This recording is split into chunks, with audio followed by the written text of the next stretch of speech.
खुदावन आपके साथ हो। इंजील मुकद्दस यूहन्ना के मुताबिक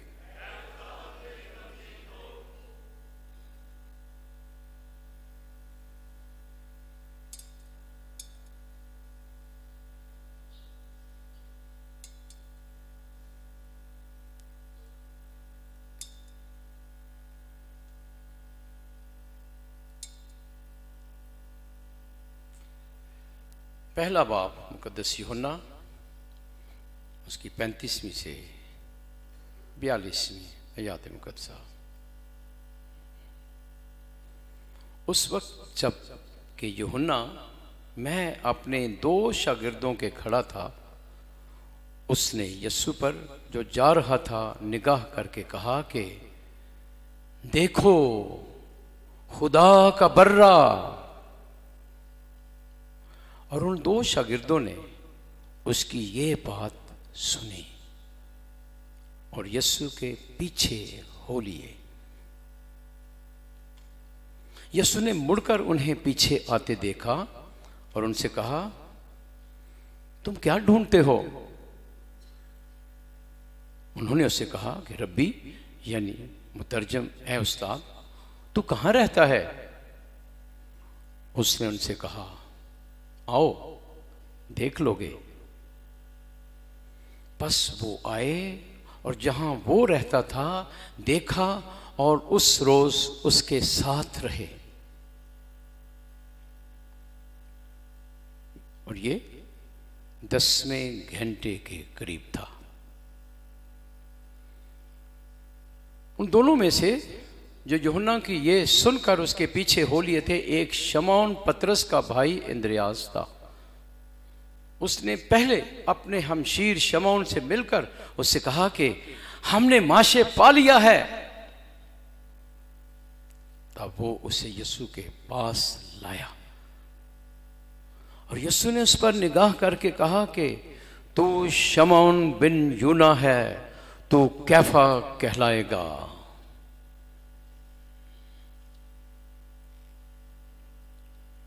इंजील मुकद्दस के वसीले से हमारे गुनाह मुआफ किए जाएं। तशरीफ रखें।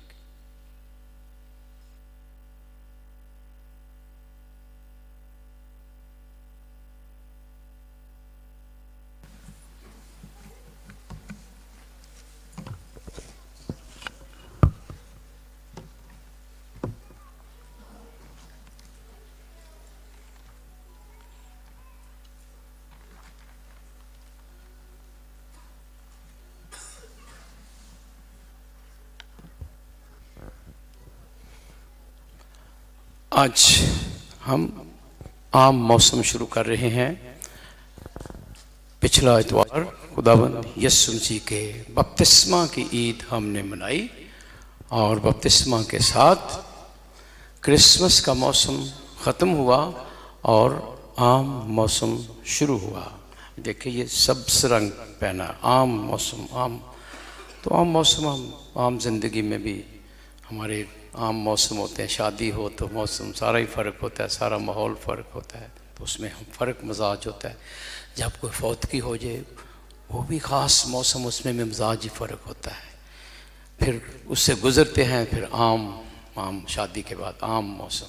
इस तरह कलीसिया भी खुदावंद यीशु मसीह की ज़िंदगी के वाक़यात हम सेलिब्रेट करते हैं। तो सबसे जो बड़ा वाक़या हम मनाते हैं मसीह की पैदाइश, फिर खुदावंद यीशु मसीह की मौत, मुर्दों में से जी उठना, ठीक है। और ये कुछ इतवार आम हैं। आम इतवार का मतलब ये नहीं है कि इनकी वैल्यू कम है, नहीं।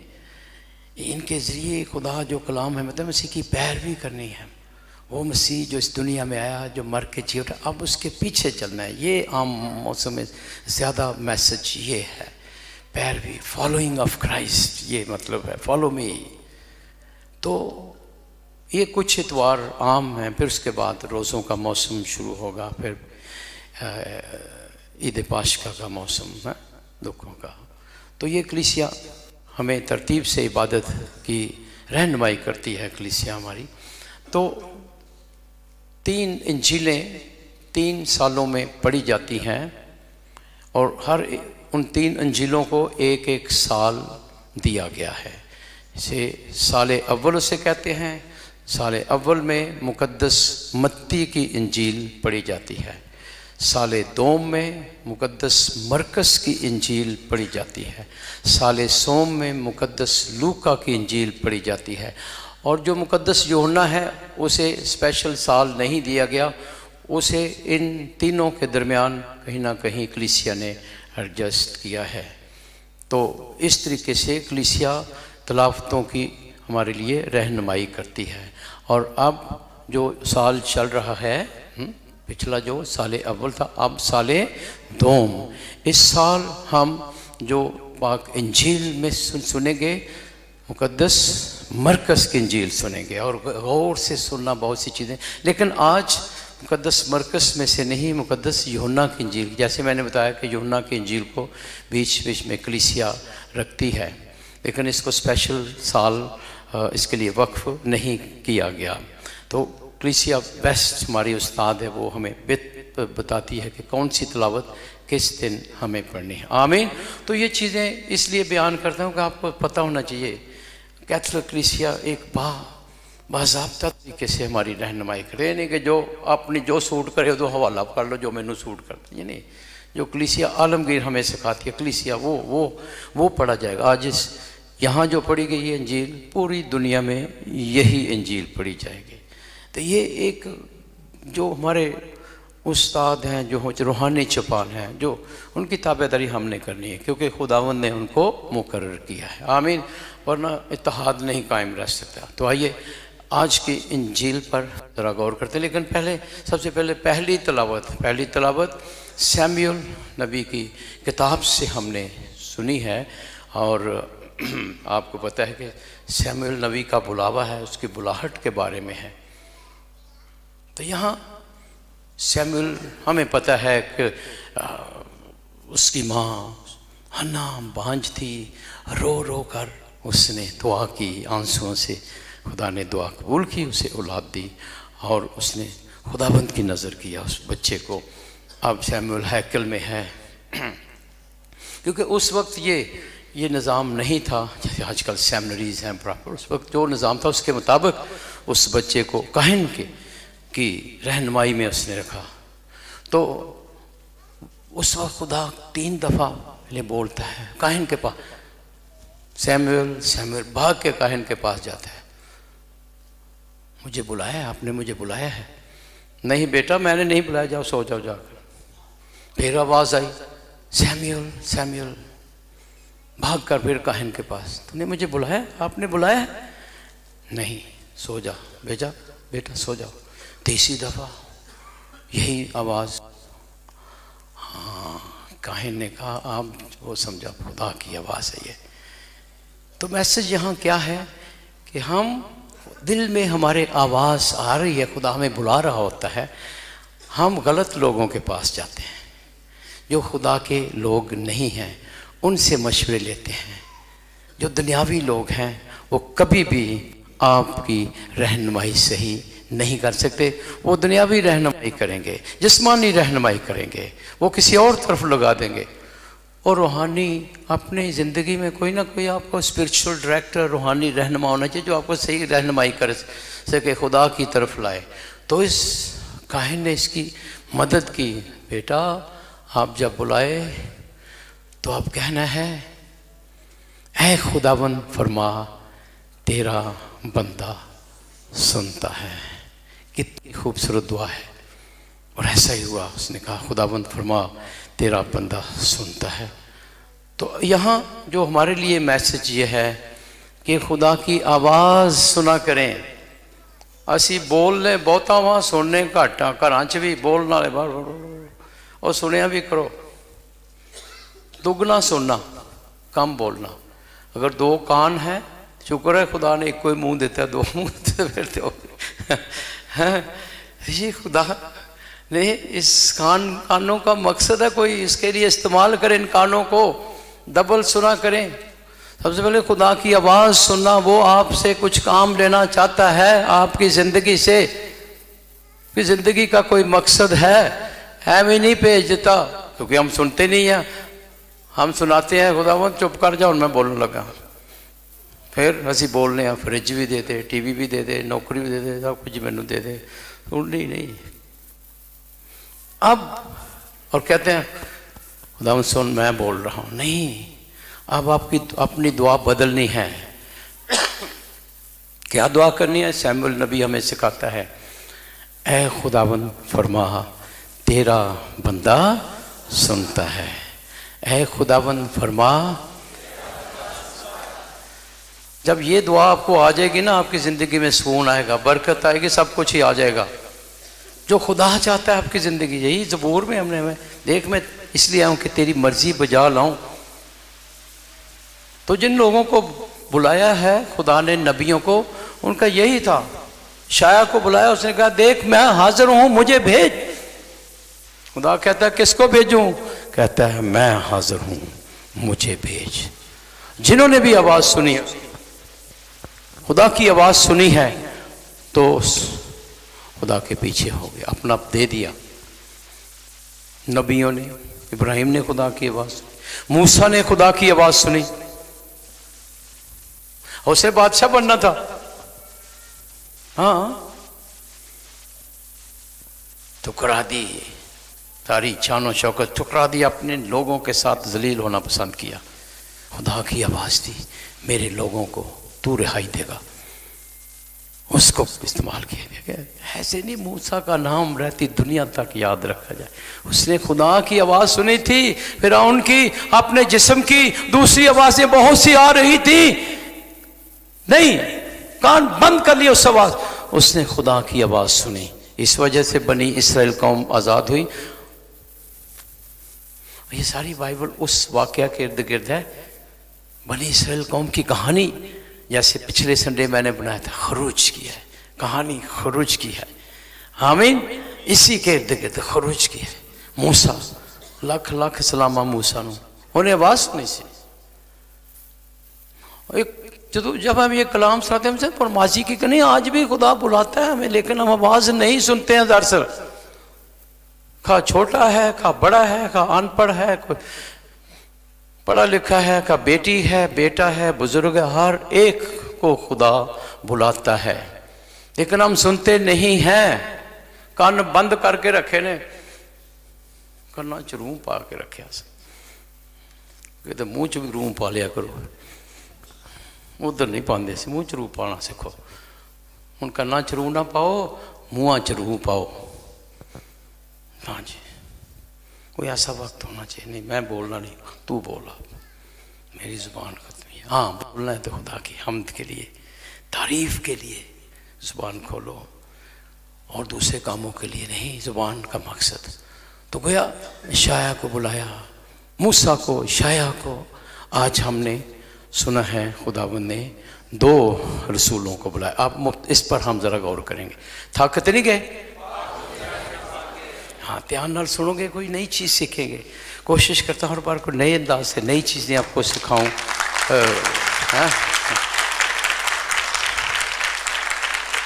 ओके पुत्र, ध्यान इधर करना है ना, डिस्टर्बेंस नहीं। हाँ, वो बहुत में मुझे भी कहते हैं फादर जी वो वाकया शुरू किया था, नहीं मैं भूल जाना फिर जब आप डिस्टर्ब कर। तो ये चीज़ें हम इग्नोर भी नहीं कर सकते, खुदा ने हमें मुकर्रर किया है। अगर मैं ना कहूँ, कोई और दूसरा बंदा कह के वेखे ना, तुझे कहो तू कहो ना भाई, तो हम बाप हैं, हम झिड़क भी सकते हैं। खुदा ने हमें मुकर्रर किया है यहाँ पर। मैंने पता है मेरी गल्लां दा गुस्सा नहीं कर दिया, हमारा फ़र्ज़ है आपको प्यार भी करना, लेकिन तरबियत भी करनी, ठीक है ना? आमीन। तो शुक्रिया, आप बड़े ध्यान से सुनते, लेकिन ज़रूरी है। और ये इसी वजह से हम, आप जहाँ भी चले जाएँ, जो माहौल इधर आपको नहीं मिलेगा। आमीन जी।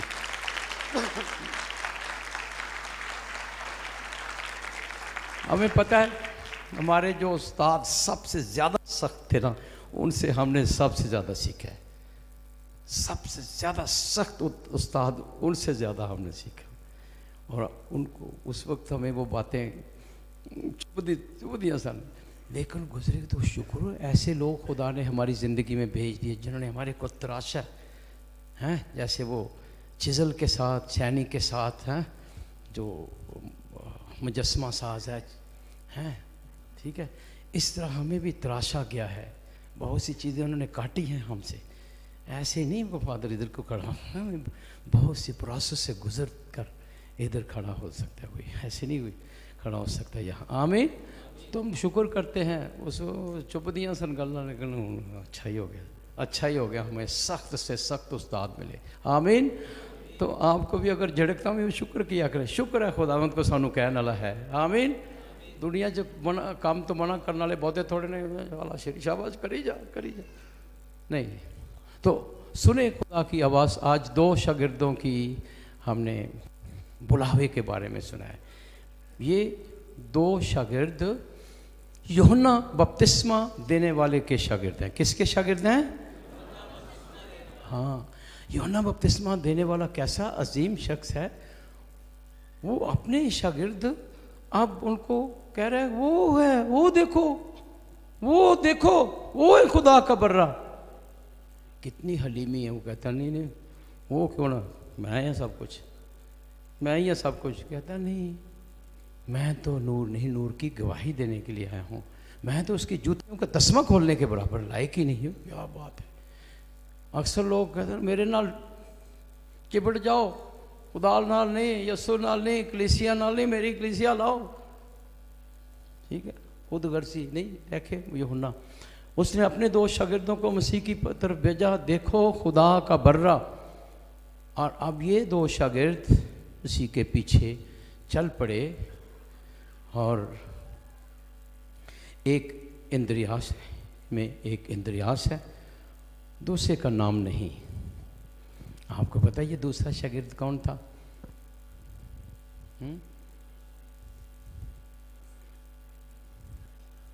पतरस तो आगे, ये इंद्रियास का भाई वो तो पतरस का तो जिक्र है, इसका जिक्र नहीं है। 2 शागिर्द हैं, इनमें से एक इंद्रियास है। सुना करें, उस कॉन्टेक्स्ट में आपको पता चल जाएगा। नाम नहीं उसने लिखा अपना। यही होता है जो बड़े बड़े काम करते हैं, वो अपना नाम नहीं जाहिर करते। वो पीछे ये यूहन्ना है, यूहन्ना है उसी का प्यारा शागिर्द, बिलवड डिसाइपल। और उसे वो वक्त भी याद है, 10वें घंटे के करीब वो मुलाकात, मोहब्बत की मुलाकात, वो वक्त भी याद है, वो जगह भी याद है जब पहली मुलाकात मसीह के साथ हुई। वो नहीं भूल रहा है, 10वें घंटे के करीब। हाँ, समझो ना, ये गल्ला नहीं समझो तो। हाँ जी, ये यूहन्ना है। और ये अब 2 शागिर्द उसी के 2 शागिर्द हैं। ये उसकी बात सुनी और यीशु के पीछे हो लिए। यीशु ने मुड़कर उन्हें ज़रा कुछ अल्फाज जो मसीह ने कहे ज़रा गौर करेंगे हम। मुड़कर उन्हें पीछे आते देखा, वो मसीह के पीछे आ रहे हैं, और उनसे कहा, क्या मसीह ने कहा? तुम क्या ढूंढते हो? तुम, ये किसने कहा? मसीह ने कहा। तुम, ये सवाल आपसे भी खुदावंद कह रहा है, क्या ढूंढते हो? एक दूसरे को पूछें, क्या ढूंढते हो? क्या ढूंढते हो? क्या ढूंढते हो? ढूंढो तो पाओगे। ये ढूंढ रहे थे, तड़प, जस्तजू उस मसीह को पाने की। अगर आपके ये सच्ची तड़प है, ज़रूर पाएंगे। खुदा के लिए तड़प ज़बूर 63 में है, मैं सरगर्मी से तेरी तलाश में हूँ, प्यासी ज़मीन की मानव। या प्यासी ज़मीन, क्या ढूंढते हो? खुदा हमारी ख्वाहिशात को प्यूरीफाई करता है। और किस लिए खुदा के घर में आए हो? किस लिए मसीह के पीछे चल रहे हो? और किस लिए मसीही हुए हो? किस लिए उसके शागिर्द बने हो? क्या ढूंढते हो? की चाहते हो? What is your ambition? तो नहीं, ख्वाहिश तो नहीं, क्या ढूंढ रहे हो? सोचा करें, कोई ना कोई मकसद है। क्या चाहते हो? क्या ढूंढते हो? ये बुनियादी सवाल हर एक ने। इंजीलों में 4 इंजीलें हैं, 4 इंजीलें में अगर गिने तकरीबन 200 से ज़्यादा क्वेश्चंस हैं, सवालात हैं। और अच्छा जो उस्ताद होता है वो सवाल पूछता है, और सवाल के अंदर उसका जवाब होता है, सवाल पूछता है अंदर से निकाल। खुदावंद यीशु मसीह इज़ द बेस्ट टीचर, उस्ताद है। आमीन। तो क्या ढूंढते हो? उन्होंने उससे कहा रब्बी, ये उस्ताद। उन्होंने क्या जवाब दिया? तू कहाँ रहता है? कहिए इधर तड़प होना। तो फिर हम तू कहाँ रहता है? अब ये इन्फॉर्मेशन को मालूमात हासिल करने के लिए नहीं है। और उसने उनसे कहा आओ देख लोगे। कहिए आओ देख लोगे, आओ देख लोगे। बस वो आए, उसी की दावत कबूल की, आओ देख लोगे। बस वो आए और आगे लिखा है जहां वो रहता था, कहिए देखा। ये देखना, ये एनकाउंटर है, ये मुलाकात है मसीह के साथ। ये इंफॉर्मेशन हासिल करने के लिए नहीं है, उसकी कंपनी में, उसकी रफाकत में आने की, पर्सनल इंटीमेट गहरा ताल्लुक कायम करना, देखना है उसका। है कई लोग इंफॉर्मेशन अच्छा किसी के बारे में हाँ जानते हैं, ये फलां में पैदा, हिस्ट्री जानने के लिए नहीं है। ये रिलेशनशिप राब्ता है उसके साथ। आमीन। और उस रोज़ उसके साथ रहे, कहिए उस रोज़ उसके। ये है डिसाइपलशिप। सो पहले खुदाबंद हमें शागिर्दी के लिए बुलाता है। किसके लिए? शागिर्द होने के लिए। और जो अच्छा शागिर्द बन सकता है वो ही अच्छा उस्ताद बन सकता है। ठीक है। कोई भी काम अच्छा शागिर्द अगर नहीं है, अच्छा उस्ताद भी नहीं है। ठीक है। ये अच्छे शागिर्द थे, बड़ी कांट शांट इनकी हुई है, बड़ी कांट शांट मसीह यीशु ने इनकी तरबियत की थी। अच्छे शागिर्द उसके कदमों में बैठना, ध्यान में रहना, अखा मेरे हाल तुसी, कदमों में बैठना, उसकी रफाकत में रहना, गहरा तजर्बा। तो यही वजह थी। और मैं इनकी ज़िंदगी पर गौर करता हूँ, ये क्यों ये सारे के सारे शहीद हुए? सिर्फ यूहन्ना कहते हैं नेचुरल डेथ, कुछ रवायतें शहीद हुआ, लेकिन बहुत बूढ़ा होकर वो पतमस के जजीरे में दुखों की ज़िंदगी उसने भी गुजारी। उसके बल्कि तप्ते कड़ा में डाला गया था, वहाँ भी उसको नहीं मार सके। ऐसी पावर इनके अंदर थी, ऐसे नहीं ये मिलती है। और ये 12 के 12 क्यों शहीद हुए? क्योंकि उन्होंने उसको देख लिया था, उसके साथ रहे थे, उसके साथ रहे थे, उसके साथ रहे थे। सुनिए, जो भी उसको देख लेता है, उसके साथ रहता है, वो मौत तक वफादार रहता है, पीछे नहीं हटता।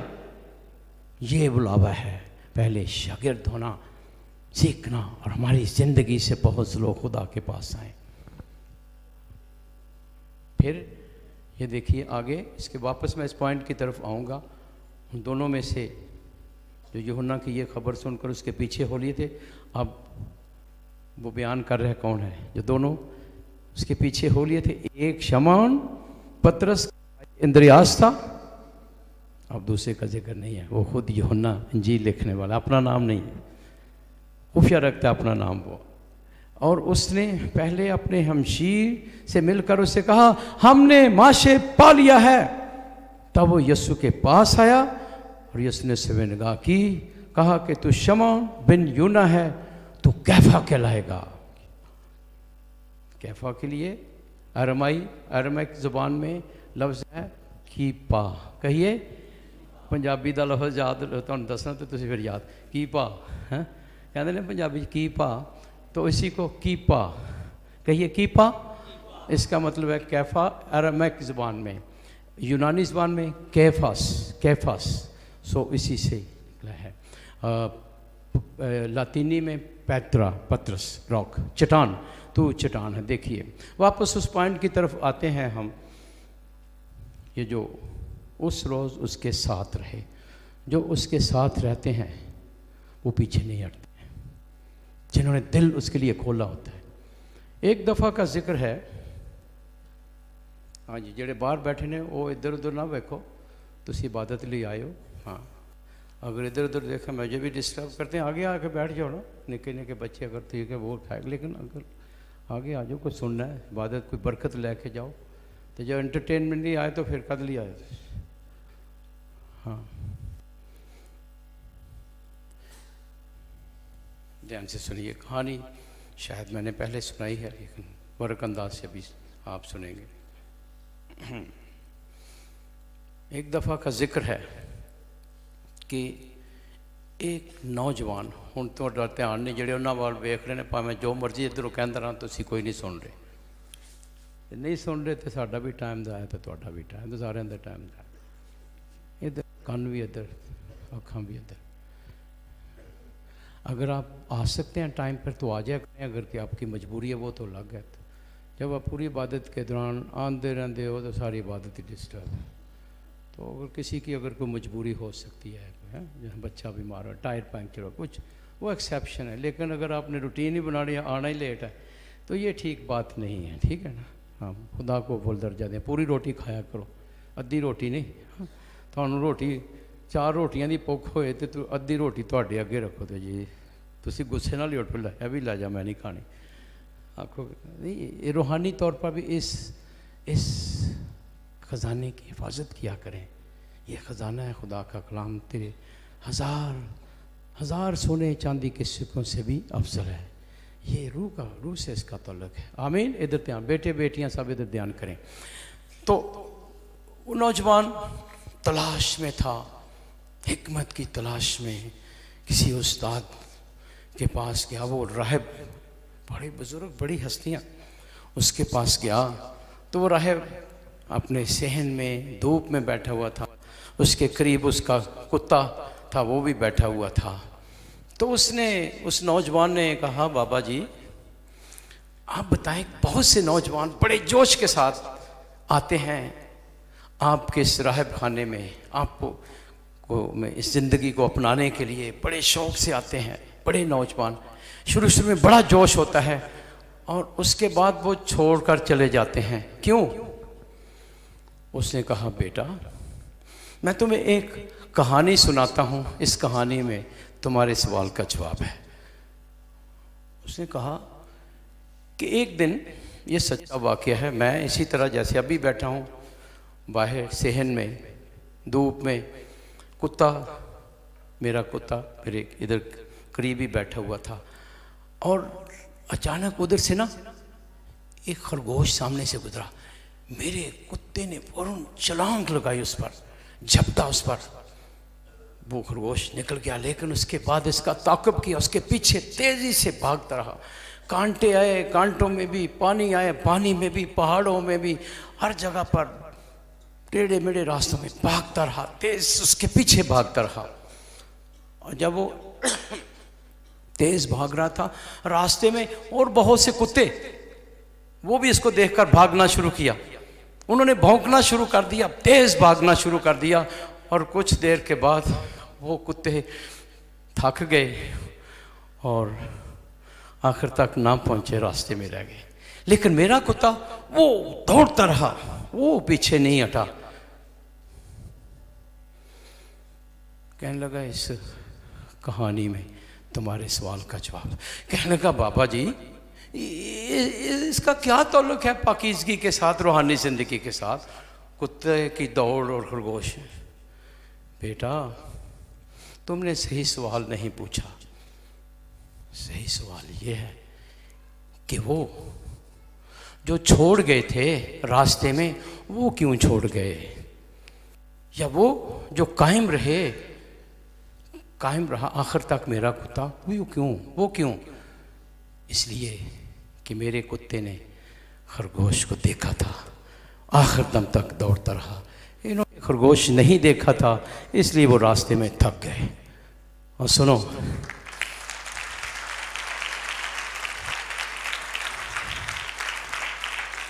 ये जो शागिर्द हैं 12 और जो मुकद्दस हस्तियां हैं, इन्होंने उसको देख लिया था, उसके साथ रहे थे। इस वजह से बड़ी रुकावटें भी उनको दूर ना कर सकी।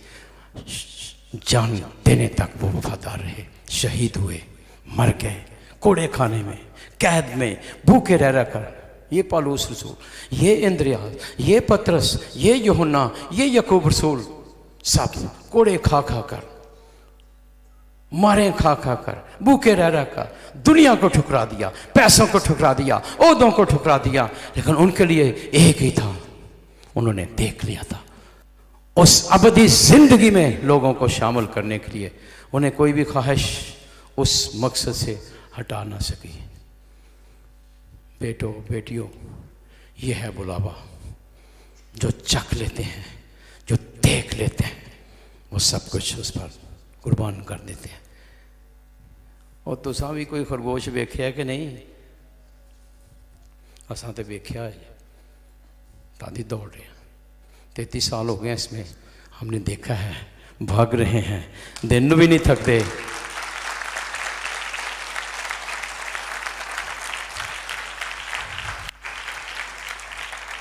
क्यों लोग खुदावंत के लिए काम नहीं करते, खुदावंत के लिए नहीं जीते? खुदा की फिर भी उन्होंने सुनी नहीं, आवाज नहीं सुनते,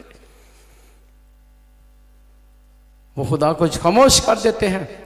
खबरदार खुदा जी, वो बोले आते मैं ही बोलना है, मैनू ही मिल जाए सब कुछ मैनू मिल जाए। और यही वजह है, यही लोग जो जाहिरदारी सिर्फ आते हैं।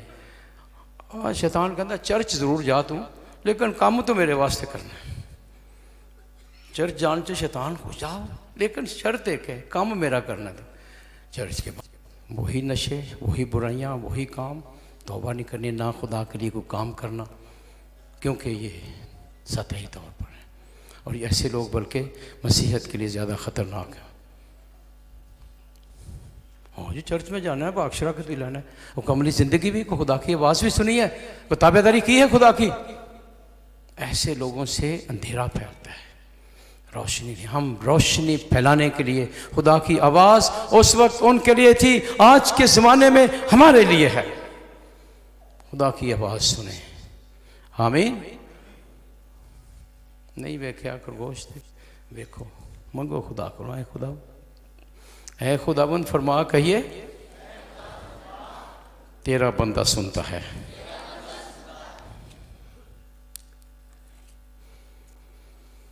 अब हम वापस आते हैं यूहन्ना इस्तबागी की तरफ वापस आते हैं। वो मसीह को कहता है, देखो खुदा का बर्रा, कहिए देखो खुदा का बर्रा, देखो। हाँ जी, अब इस बात को हम बयान करते हैं कि ये मतलब क्या है। बर्रे पर हम चंद कुछ देर थक तो नहीं गए हो? अच्छा, शुक्र है जी। बर्रा, behold the lamb of God. जब इंजील में लफ्ज़ आता है ना देखो, इसका मतलब एक्स्ट्राऑर्डिनरी अटेंशन, वो ख़ास है, खुदा का ज़हूर, खुदा की कोई ऐसी बात होने वाली है।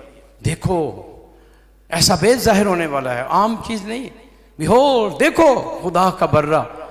अब बर्रा, इसका पस मंज़र यूँ है कि ये जो बर्रा है, यूहन्ना जो मसीह को कहता है, यीशु मसीह की सारी रसालत इसके बारे में है, यीशु मसीह की खिदमत इसके बारे में, यीशु मसीह का मिशन इसमें छुपा है। निजात का मिशन इस लफ्ज़ बर्रे में छुपा हुआ है। और इसको समझने के लिए हम जाएंगे, हाँ, मुकाशफा की किताब में लिखा है, जो लफ्ज़ बर्रा मुकाशफा की किताब में, मैंने पहली दफ़ा, बहुत दफ़ा बताया, कितनी दफ़ा है? हाँ, बहुत अच्छे शागिर्द, हाँ, 29 टाइम्स, 29 दफ़ा लफ्ज़ बर्रे का आया है। और ये 29 दफ़ा लफ्ज़ बर्रे का मतलब यह है कि वो बर्रा फातेह है, बदी पर फातेह है, मौत पर फातेह है, शैतान पर फातेह है, सब चीज़ों पर फातेह है। ये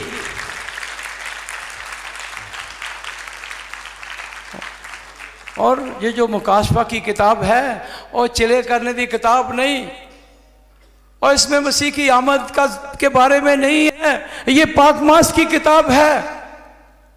और इसी से देखे कितने अल्फाज पाकमास में लिए गए हैं, और कितनी दफ़ा हम कहते हैं, ग्लोरिया में कहते हैं खुदा का बर्रा, फिर उसके बाद पाक शराकत के वक्त ऐ खुदा के बर्रे तुझो ठाले जाता है, हम पर ऐ खुदा के बर्रे।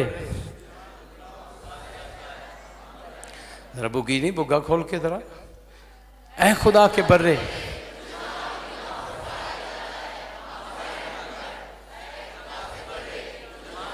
हाँ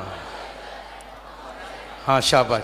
फिर फादर जी वो उसी का बदन है, पाक बुलंद की जाती है। ये सब चीज़ें बिब्लिकल हैं, एक एक एक्शन पाक मास का। देखो बिहोल्ड, वही अल्फाज जो यूहन्ना ने कहे, देखो खुदा का बर्रा जो दुनिया का गुनाह उठा ले जाता है। और हम क्या कहते हैं, ए खुदाबंद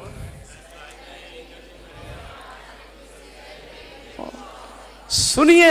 इसलिए जब हम ध्यान से सुनिए, पाक मार्क्स में आते हैं, इस यूखरिस्ती इबादत में आते हैं, हम जमीन पर नहीं रहते, हम उठाए जाते हैं, ऊपर उठाए जाते हैं। ये कलीसिया सिखाती है, behold the lamb of God.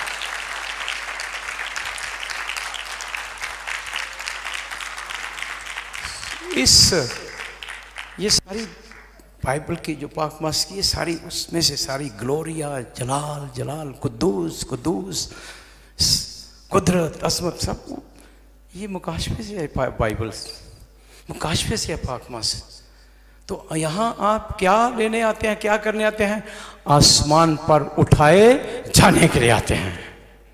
इस ईमान के साथ यहाँ हिस्सा लिया कर, आप जमीनी नहीं रहते यहाँ। देखो खुदा का बर्रा, दुनिया का गुनाह, वो यस्सु का बदन मसीह को हम लेते हैं।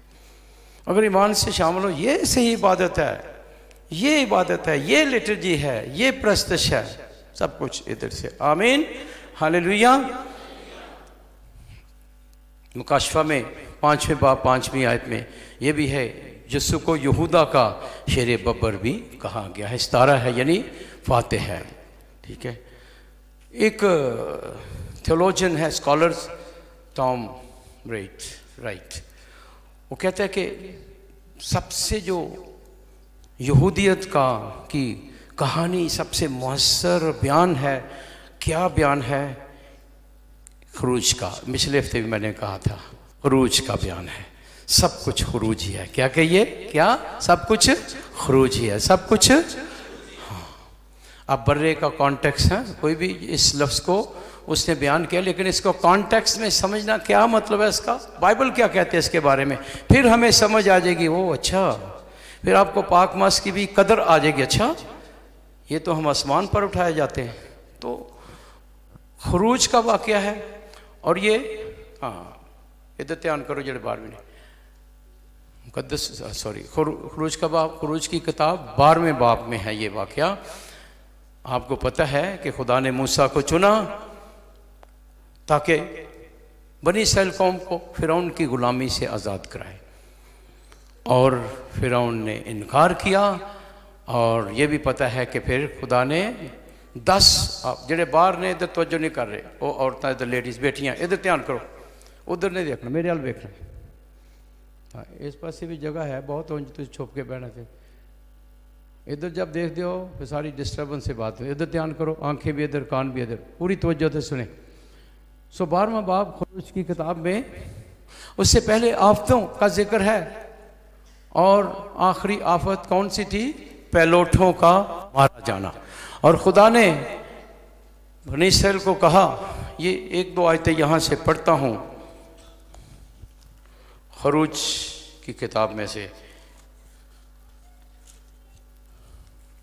और खुदावंद ने मुल्क मिस्र में मूसा और हारून से कलाम करके, ये महीना तुम्हारे लिए महीनों का शुरू होगा, तुम्हारे साल का शुरू होगा। इसराइल की सारी जमात तुम कलाम करो इस महीने के 10वें दिन। हर एक मर्द आबाई ख़ानदान के मुताबिक घर पीछे एक बर्रा ले, एक, हर ख़ानदान आबाई ख़ानदान के मुताबिक एक बर्रा ले। और अगर बर्रा ले रखे, और लिखा है कि और तुम्हारा बर्रा बेदाग नर 1 साल का होगा, और उसका उस लिखा आगे, और वो उसके खून में से लें और उसे घरों में उस घरों उन घरों में की जिसमें वो उसे खाएं, दहलीज की दोनों तरफ ऊपर की चौखट पर लगा दें और उसका गोश्त आग से भुना हुआ उसी रात खाएं, तेरी रोटी और कड़वी तरकारियों के साथ उसे खाएं। सो गोया ये वो वाक़या है बहुत बड़ा। खुदा ने कहा बर्रा और ख़ानदान ले, उसको ज़बह करना है और उसका खून दरवाजे की चौखटों पर लगा देना है। तो क्या हुआ था? जो फरिश्ता मौत का आया था, जिन घरों पर खून लगा हुआ था उन पर मौत नहीं आई। तो गोया उस खून की वजह से वो मौत से बच गए। ये वाकया इशारा है, वो जानवर का खून तो नहीं बचा सकता, यीशु मसीह का खून हमें बचाता है। अब हम नए अदनामे की तरफ, यूहन्ना की इंजील की तरफ आते हैं। पहले बाब में ये बयान कर रहा है यूहन्ना, देखो खुदा का बर्रा। अब 19वें बाब की तरफ हम जाते हैं। यूहन्ना की इंजील 19वां बाब, ध्यान करें। लगता है थक गए हो थोड़े थोड़े।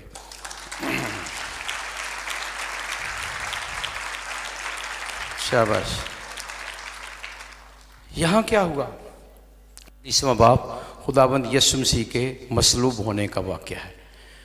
तो यहाँ हम पढ़ें, घर में जाकर पढ़ सकते हैं आप इसको। खुदावंद यीशु मसीह उस वक्त कुर्बान हुआ, लिखा है बाइबल में बताती है कि तहैया था। क्या था? तहैया। इसको कहते हैं प्रेपरेशन, तैयारी का दिन। सब्बत की, ईद फसा की तैयारी का दिन था। और उस दिन तहैया के दिन लोग बर्रे ज़बह करते थे और हिस्टोरियन बताते हैं 2,56,000 बर्रे ज़बह दिन में होते थे। और ज़बह करके उनका जो लहू खून था, जो मज़बा था, वहाँ बहाया जाता था। इसलिए इस बात को साबित करके जानवर की ज़िंदगी उसके खून में है कि ज़िंदगी खुदा की नज़र कर रहे हैं हम, एक ज़िंदगी खुदा की नज़र कर रहे हैं। और उसके बाद वो जो जानवर का गोश्त उसी तरह वो घर में ले जाते थे और वो उसको पकाते थे, अगले दिन के लिए तैयार कर लेते थे फसह मनाने के लिए। और उसकी कोई हड्डी नहीं तोड़ी जाती थी और उसको भूनते थे, उसको खाते थे।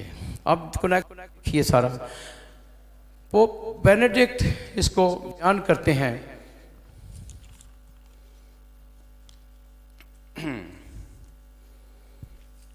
इसके बारे में कहते हैं यीशु उस वक्त मर गया जब फसह के बर्रे ज़बह किए जाते थे।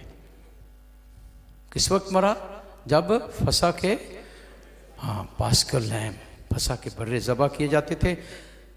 वो इशारा है, लेकिन यीशु एक द ट्रू लैम, हकीकी बर्रे की हैसियत से कुर्बान हुआ। वो बर्रा है जो दुनिया का गुनाह उठा लेता। Jesus dies as the real lamb, merely prefigured by those slain in the temple। यीशु मसीह वो बर्रा है, उसी वक्त वो बर्रा कुर्बान हुआ सलीब पर। आप समझते हैं इसका तौलक? हमें ये देखें, ये इस तरीके से बर्रों को ज़बह किया जाता है।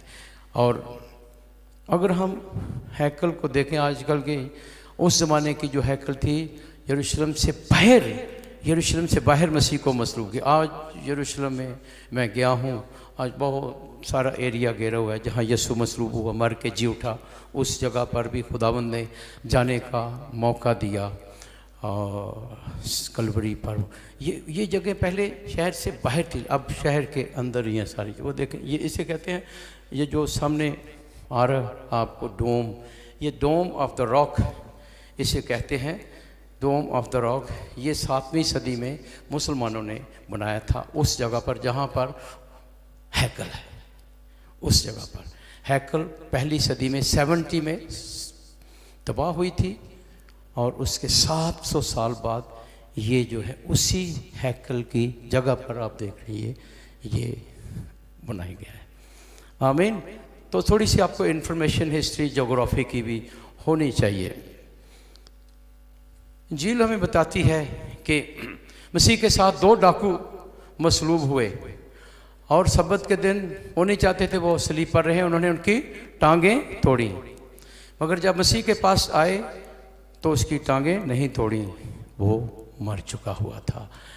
और ये निविष्टा पूरा हुआ कि उसकी एक हड्डी भी तोड़ी ना जाएगी। और हमने ये भी सुना खरूज में कि उस बर्रे की कोई हड्डी तोड़ी नहीं जाती थी, साबत इसी तरीके। तो ये सारे, इसलिए बाइबल को हमने, जैसे सेंट अगस्टिन के बारे में बार बार कहता हूँ कि नया अहदनामा पुराने अहदनामे में छुपा हुआ है, नया अहदनामा पुराने अहदनामे में और पुराना अहदनामा नए अहदनामे में जाहिर हो जाता है। उस नज़रिए से बाइबल पढ़ने से, अलग वाक़या नहीं, उस कॉन्टेक्स्ट में जाना है।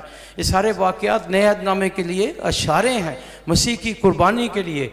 यीशु मसीह हकीकी बर्रा है जो दुनिया का गुनाह उठा ले जाता है। इस one perfect unrepeatable sacrifice of lamb of God, a new exodus. ये नया खरूज है, वो पुराना खरूज था। नया खरूज क्या है? खुदाबंद यीशु मसीह खुदा का बर्रा दुनिया को गुनाह से और मौत से छुड़ाता है। ये है मैसेज सारा। हालेलुया। पिछले संडे मैंने बताया था कोई इंसान अपनी ताकत से गुनाह से आजाद नहीं हो सकता। मैंने उस शख्स की मिसाल दी थी 3री-4वीं सदी में, प्लेजियस ये कहता था कि इंसान खुद विल पावर पर अच्छा बन सकता है अपने, और फिर इसी वजह से ये कम्युनिज्म फैला। कार्ल मार्क्स की भी मिसालें मैंने दी। नहीं, कोई इंसान गुनाह से अपनी ताकत से आज़ाद नहीं हो सकता। खुदा हमें छुड़ाने के लिए आता है, वो कुर्बान हुआ हमारे लिए, मर के मुर्दों में से जी उठा। आमीन। तो ये है यीशु जो खुदा का बर्रा है, दुनिया का गुनाह उठा ले जाता है। अब इस बर्रे को ज़िंदगी देनी है, इसने हमें अपने खून से ख़रीद लिया है। इसने हमें अपने खून से, हम अपने नहीं बल्कि खून से ख़रीदे हुए हैं। अब इस बात की तरफ हम आते हैं। अब दूसरी तलावत की तरफ। ये बहुत खूबसूरत तलावत है, इसका ज़रा ध्यान से सुने, आपको समझाऊँगा। दूसरी तलावत पौलुस रसूल का ख़त करंथियों के नाम। Hallelujah, hallelujah, hallelujah. जोरदार ताली बजाओ यीशु के नाम।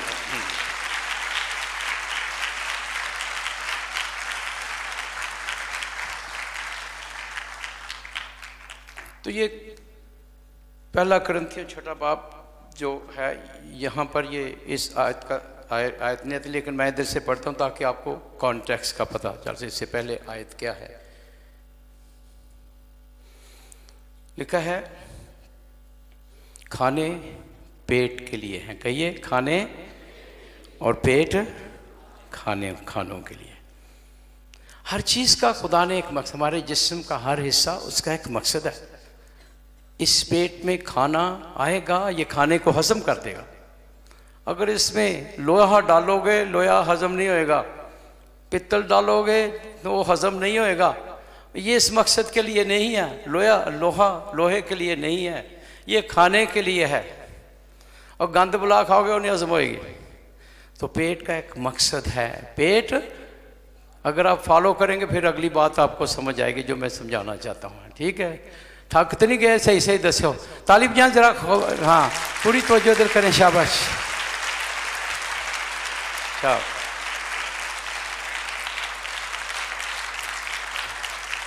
शाबाश। कहिए, खाने पेट के लिए। बुकी खोलो जरा, खाने का जिक्र हो रहा है। खाने पेट के लिए और पेट खाने के लिए। आगे सुने, आगे लिखा है, मगर खुदा उसे और उन्हें नेस्त करेगा, मगर बदन हराम कारी के लिए नहीं बल्कि खुदाबंद के लिए और खुदाबंद बदन के लिए। जैसे खाना पेट के लिए, पेट खाने के लिए, इसलिए बदन खुदाबंद के लिए और खुदाबंद बदन के लिए। समझो, गौर से सुने जाओ। आपका बदन किसके लिए है? खुदावंद। खुदावंद किसके लिए है? बदन के लिए। दिमाग से सही तरह बैठाओ इस चीज में। हाँ जी, बदन किसके लिए? और खुदावंद कौन कौन मानता है बदन खुदावंद के लिए है? बहुत अच्छी गल है, शाबाश। आप ध्यान से सुने। जो कॉरिंथस का शहर था, कॉरिंथ, ये कॉस्मोपॉलिटन शहर था, यानी इसमें फर्क किस्म के लोग थे, और पोर्ट थी, बंदरगाह थी, और यहाँ पर बहुत ज़्यादा सेक्सुअल इमोरलिटी थी। जी हाँ, हरामकारी, बहुत ज़्यादा हरामकारी। ख़ासतौर पर वो जो मसीह को नहीं मानते हो, लेकिन जो मसीह को मानते वो भी, उनकी वजह से वो भी। अब इस हरामकारी को ख़त्म करने के लिए पौलुस रसूल हमें क्या बताता है, सुनिए। लफ्ज़ जो आया है यहाँ पर हरामकारी के लिए, पोर्निया, PORNEIA, पोर्निया लफ्ज़ है। पोर्निया, खैर लेकिन नहीं, कोई बात नहीं। पोर्निया ये हरामकारी के लिए है, और इसी से लफ्ज़ पोर्नोग्राफी यानी गंदी तस्वीरें, गंदी फिल्में देखना, पोर्नोग्राफी। नेट पे अगर आप खुदावंद में नहीं आए, बहुत ख़तरनाक है। आजकल तो नेट पे सब कुछ अवेलेबल है, और जो फिर आप देखते हैं उसका असर आपकी रूह पर, जिस्म पर, दिमाग पर वही घूमेगा, और वही चीज़ें जब ख्वाहिश हामला होती है तो गुनाह जनती है, फिर आप वो एक्शन भी करेंगे। आप भूल जाते हैं, फिर उस वक्त याद रखें, बदन खुदावंद के लिए है, बदन और खुदावंद। तो पौलुस रसूल बहुत बड़ा आलम उस्ताद है रूहानी, वो हमें बता रहा है क्या? पोर्निया के आप, इसलिए वो कॉन्टेक्स्ट जिस तरह खाने पेट के लिए, पेट खाने के लिए, बदन भी खुदावंद के लिए, वो मकसद बयान कर रहा है। टेलोस जिसका मतलब एंड और गोल, टेलियोलॉजी, हर चीज़ का एक मकसद है। ये देखें, माइक का मकसद है, इसके जरिए आवाज़ आप तक पहुंच रही है, ठीक है। अगर माइक ला के मैं एक मारा, मकसद नहीं है सर, ये इसके लिए नहीं है, ये ठीक है, ये मकसद नहीं है।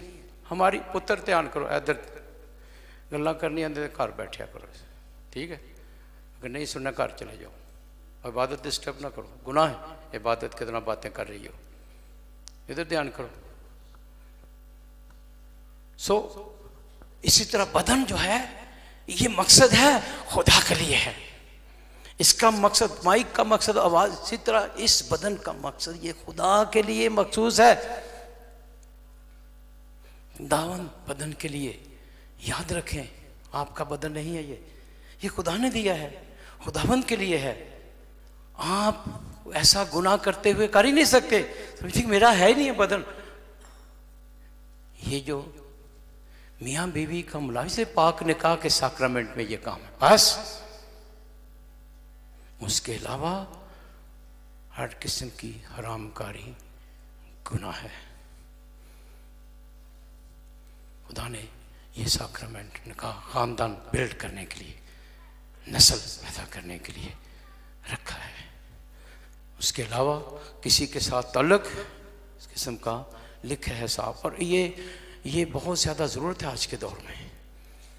लोग नस्लें तबाह हो रही हो, राजी कोई नहीं करी, कोई गल नहीं, मैं अपने बदन का मालिक हूँ, आप नहीं है। ये मॉडर्न है, ये फिल्मों के डायलॉग, मैं जो चाहूँ कर सकता हूँ। नहीं, आपका है ही नहीं, बदन आपका है ही नहीं। बदन खुदावंद के लिए है, खुदावंद बदन के लिए। देखिए वो पौलुस रसूल थियोलॉजी की बात कर रहे हैं बदन की। वो जॉन पॉल II ने थियोलॉजी ऑफ द बॉडी, अब ज़रूर नेट पे भी पढ़, बहुत खूबसूरत, ये पापा याज़म बहुत क्या खूबसूरत थियोलॉजी ऑफ द बॉडी के जिस्म की इल्म इलाहियात क्या है, इसको कैसे हम पाक रख सकते हैं। तो ज़रूर अभी इतना टाइम नहीं इसके बारे में मैं बयान करूं। थियोलॉजी ऑफ द बॉडी इनकी किताब है पोप साहब की, जिसमें वो दो किस्म की ज़िंदगी, एक पाक निकाह की ज़िंदगी है और एक काहिन बनने की ज़िंदगी, सिस्टर बनने की ज़िंदगी। ऐसे हमने ज़िंदगी को संभालना है, उस गुनाह से भागना है। आमीन। सो इसके लिए जिस्म नहीं है पोर्निया, इसलिए लिखा है कि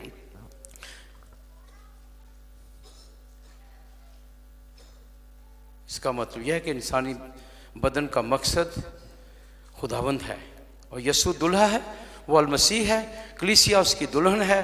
कलीसिया का मकसद खुदावंद के साथ मुत्तहिद होना। ये सिर्फ मॉरल यूनिटी नहीं, इत्तेहाद नहीं, रूह में उसके साथ। कलीसिया मसीह का बदन है और हमने उसकी ताबेदारी करनी है। इस बात को पौलुस रसूल दूसरा कुरिन्थियों 11वां बाब दूसरी आयत में यूँ बयान करता है,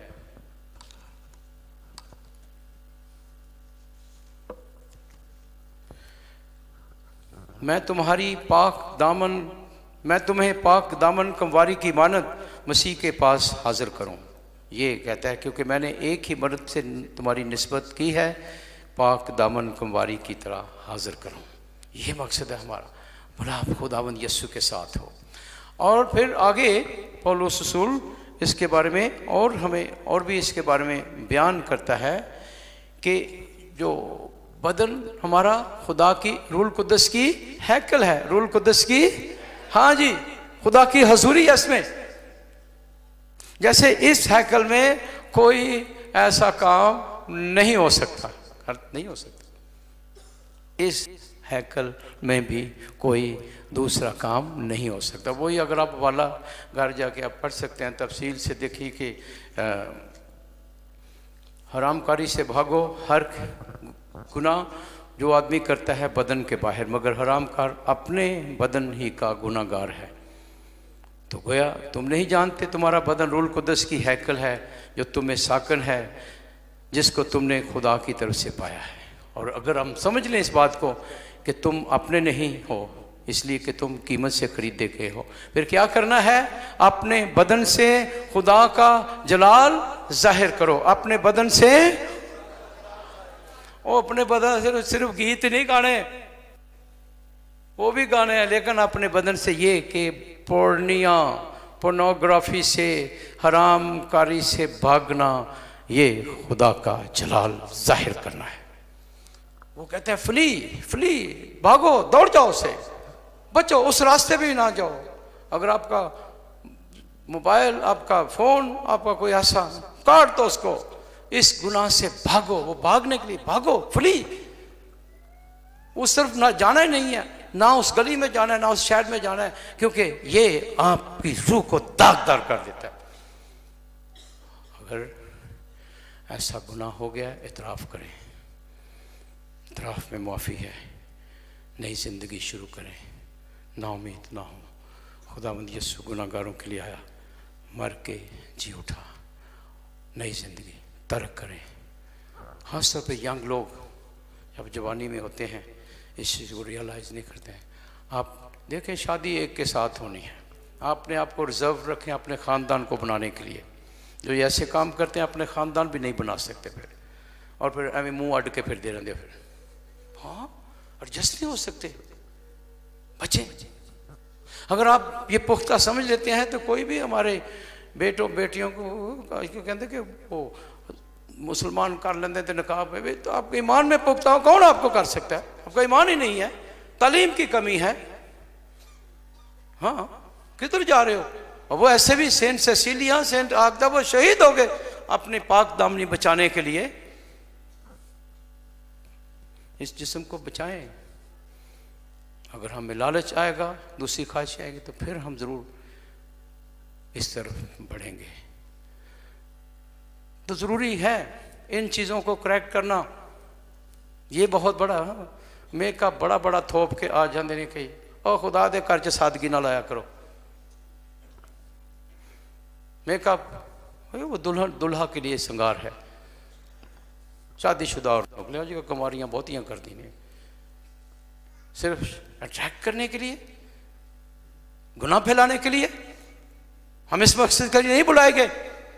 आप यंग लोग मेकअप के बगैर ज़्यादा खूबसूरत हैं, हमें किसी का डर नहीं, हम सुनाते हैं जो गलत है। नहीं, कुंवारी लड़कियां सादगी में, सब सादगी में आओ खुदा के घर में, मच मच के थोप थोप के हमें इतना पैसा जाया कर दो, खुदा का घर बन रहे होते दिया करो।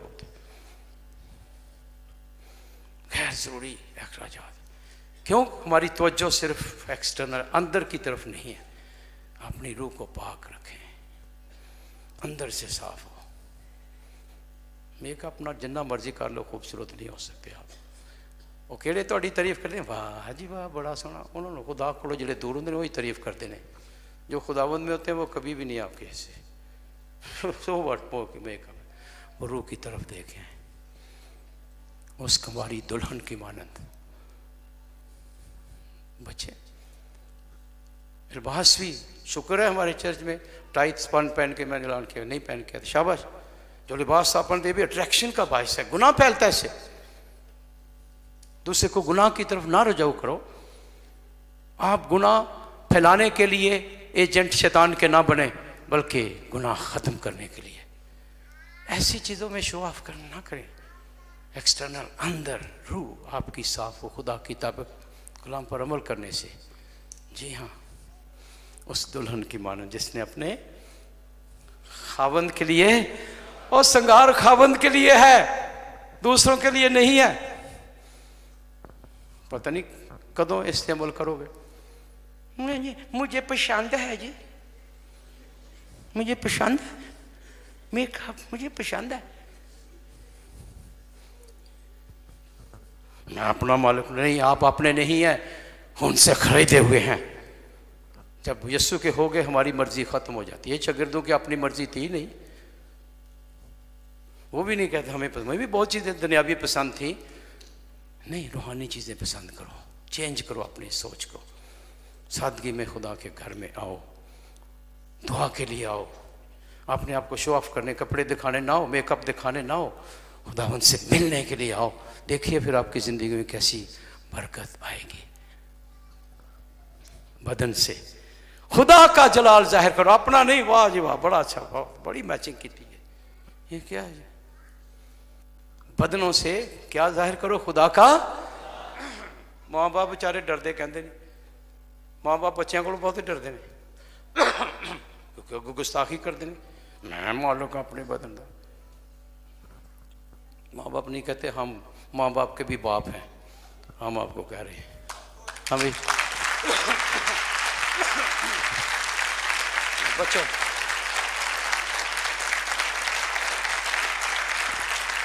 शो ऑफ ना किया करो।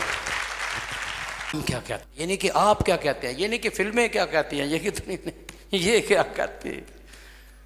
पाकीज़गी अपनाएं, ये आपका श्रृंगार है, पाक साफ होना। ये देखिए पाक कैथोलिक कलीसिया में सिस्टर्स बनती हैं, ये सारी ख्वाहिशें, इन पाक हस्तियाँ जो हैं फिर मुकद्दसों की, उनको अपना मॉडल, रोल मॉडल बनाए। ऐसे बनाते नहीं रोल मॉडल, हम दुनिया को रखते हैं, फिल्म स्टार्स को, और मेकअप के नए नए तरीके उधर से। हाँ हाँ ये ठीक है। वही अगर आप रूह के बारे में सोचें, आपके घरों में सुकून आए, बरकत आए, खुदा को पहला दर्जा दें। आमीन। तो ख़त्म करता हूँ इसी के साथ ही। हाँ जी, इस आखिरी आयत पीछे पीछे कहिए, तुम अपने नहीं हो। तुम्हारा बदन रूल कुद्दस की हैकल है। ये सारा का सारा बदन, सर से पांव तक, आमीन, चेहरा भी, जो तुम्हें साकन है। और